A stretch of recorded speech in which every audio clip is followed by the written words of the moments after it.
while it won't get rid of those connection-based events, which are referred to as metadata, metadata being the kind of information that a private eye would note down if they were following you around as you went through your day.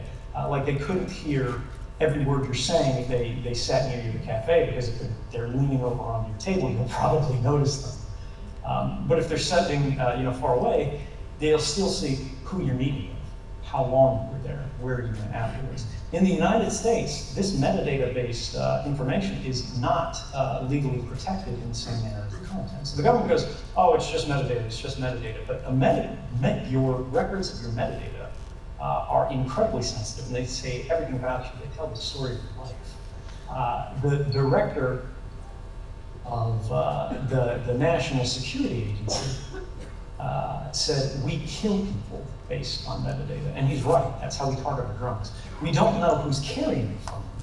We just say, well, this is a phone we've been listening to, and we think bad things are going on with that, so shoot the phone and hope the right person's holding it at the time. The top lawyer for the National Security Agency said, metadata tells you absolutely everything about somebody's life. If you have enough metadata, you don't really need the content. And that's because you can derive content from metadata. For example, if I look at your phone records, I don't need to know what you said on the phone when you call a Planned Parenthood clinic or something like that, to know what the call was typically about. Particularly when you have patterns of call, who you call afterwards, what time of day it is. You can see when people are calling suicide and crisis hotlines. You can tell their religion based on which church they call.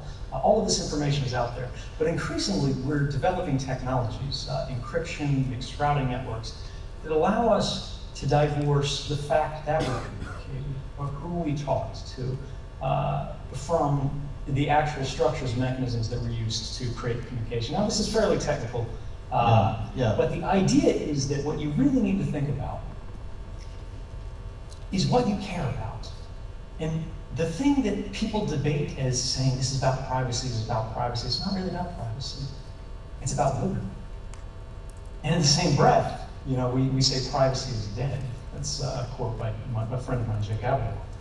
And the idea here is that when you let secret institutions, secret organizations redefine the boundaries of your rights without your knowledge, without your awareness, without your consent, things begin to change. And when you're in a period of increasing conflict, you see that programs begin to change. We'll justify anything as a counterterrorism program because we'll go, Al-Qaeda is monstrous, ISIS is monstrous, these are terrible people.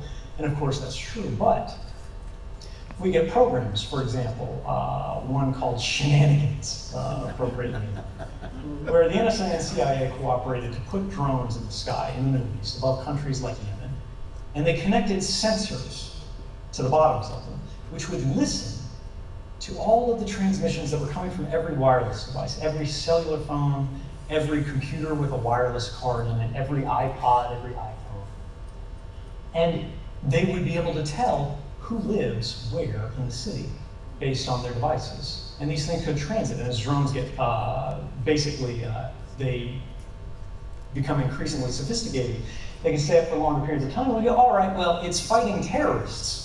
So that's a good thing. We can track people, even if they're not suspected of any criminal wrongdoing, even if they're not suspected of any suspicion, we'll say, go ahead and track everybody in Yemen, because there might be some terrorists among them. But very soon, we see the same program, reported last year by the Wall Street Journal, is now being used in the United States. These programs have a tendency to move from the war front to the home front, and they do it in secret. They make the jump without us knowing about it. And now, in the US, they're not using this to find terrorists. They're not using it to find murderers who are out on land. They're using it to find common criminals in ordinary cases. The US Marshals Service is using it to look for people.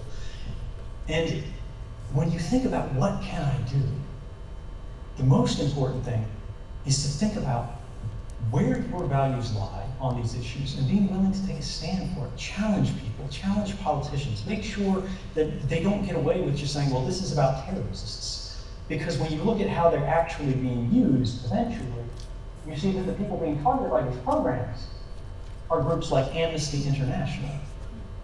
I don't think anybody would argue that human rights organizations are promoting terrorism.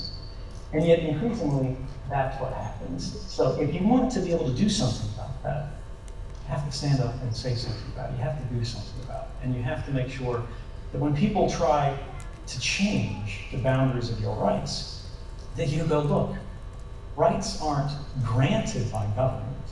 They're inherent to our nature. Governments guarantee those rights. They protect those rights.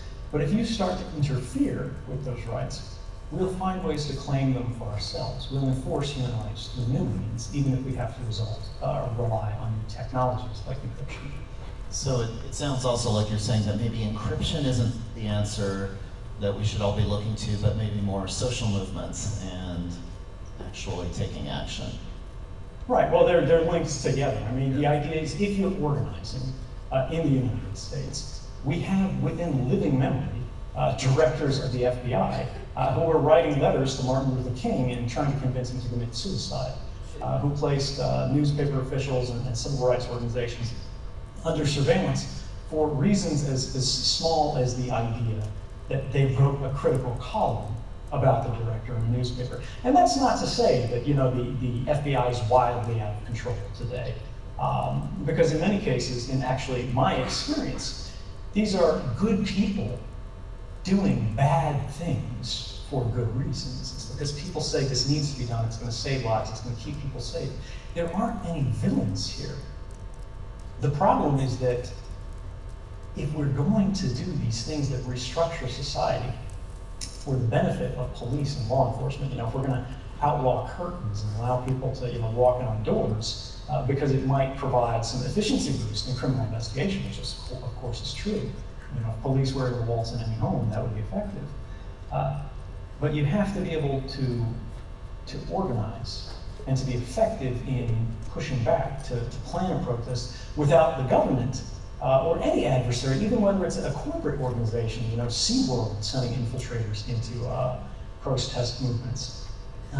You have to be able to organize without infiltration, without basically sabotage happening in the political space. And the only way that's going to happen is if we protect ourselves. And ultimately, we hold to account those who violate the political rights of everyone else. Thanks. And how do you get rid of those Adobe Reader security update messages? You uninstall Adobe Flash Player. Thank you. Thank you. You can't do that with the government security programs, though, can you? No, unfortunately, there are a number of groups within the government that have actually, just a few days ago, this was fairly incredible because it shows a new trend. That top lawyer of the intelligence community today, his name is Robert Licht. Senior intelligence lawyer, has every clearance that's out there, basically, oversees the program, says what's legal and not legal. He was commenting on a paper that the FBI and others in the IC were putting forward for how to let themselves into everybody in the audience's smartphones. And they were saying, all right, well, maybe we'll make sure everybody who sells a smartphone has to have a little plug on the side of it that allows the police to search through whenever they want. And then they said, that's not going to work, that's not going to work, that's not going to work. And he said, you know, none of these will work in the current political moment because people simply are too concerned that the government is going to abuse these powers the same way they have in the past. But we should keep our options open for the next time a terrorist attack happens, because then things will change. We can use that. That'll help us get the change we want. What's most extraordinary about that is not the fact that he said it, because that's what happens all the time in these classified spaces.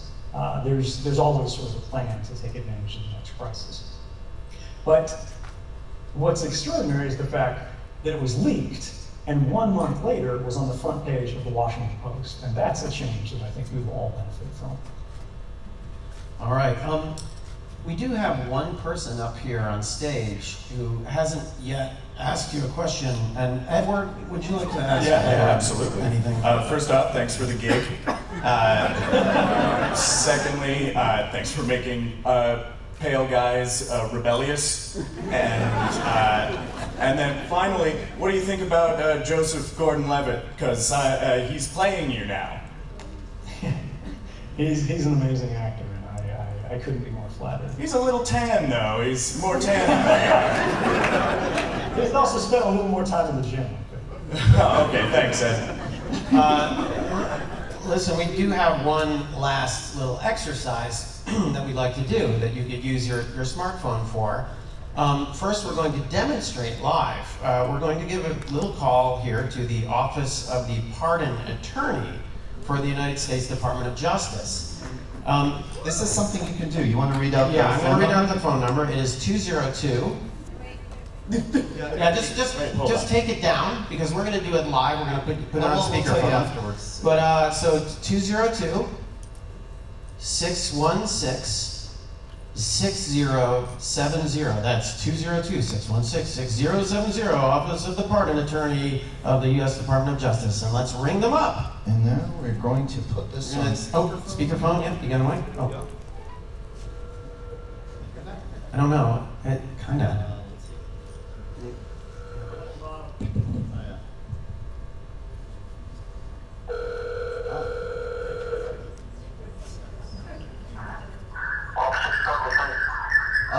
Hello. This is, my name is Joseph Migglesworth, and I would like to demand that that President Obama grant Edward Snowden a pardon immediately.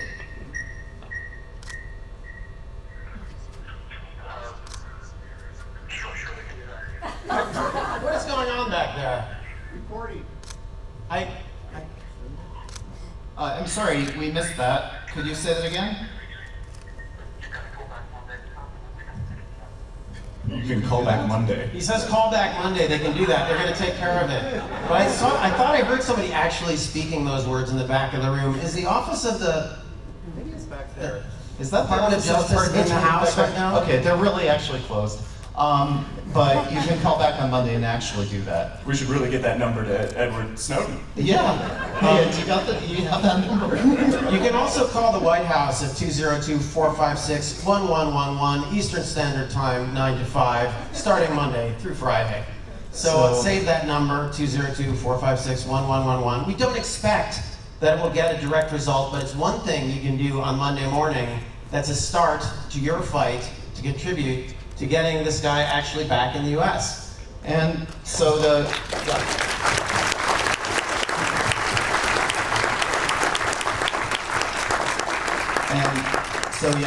we've got to close, I'm afraid, but I just wanted to, thank Ed again. You're a real hero, sir. Thank you. And you've really done a Really tremendous worked thing hard, for all man. Americans, and I think Hell of an humanity. actor up there. Hell of an actor. Yeah. Okay, thank you. You guys can turn that. Thank you very much. Yes. Snowden.